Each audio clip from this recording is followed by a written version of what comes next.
Buenas tardes, compañeros.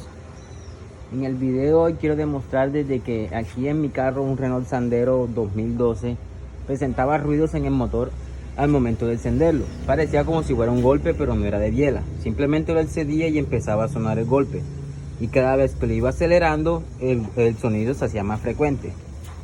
El siguiente paso que procedí simplemente fue a bajar la llanta de este lado para verificar si de pronto era algún rodamiento, ya sea de alternador, sea de la bomba de agua.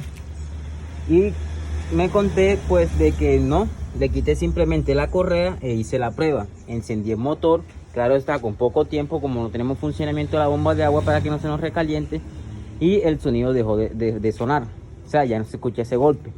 ¿Qué encontré? Que en la correa, como podemos ver en esta marca, aquí tenemos nuestra referencia para los que no la saben, para un Renault Sandero 2012, me encontré que por dentro, donde ella va, sus líneas que van engranadas allá en los piñones, ya sea de la volanta, sea del etcétera, de sus accesorios, como es un correa de accesorios, había una piedra. Entonces esta piedra producía el ruido, ese golpe que parecía como si fuera de motor, pero en realidad no era de motor, sino simplemente que era la correa.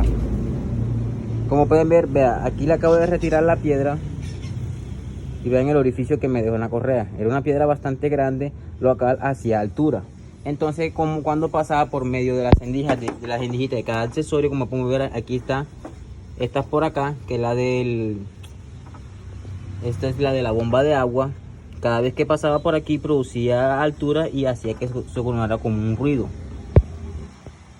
Encendí el motor sin la correa y puedo observar de qué ruido dejó. Entonces la falla aquí presente era nuestra correa, que tenía una piedra. Aquí está el orificio de prueba, ya la retiré.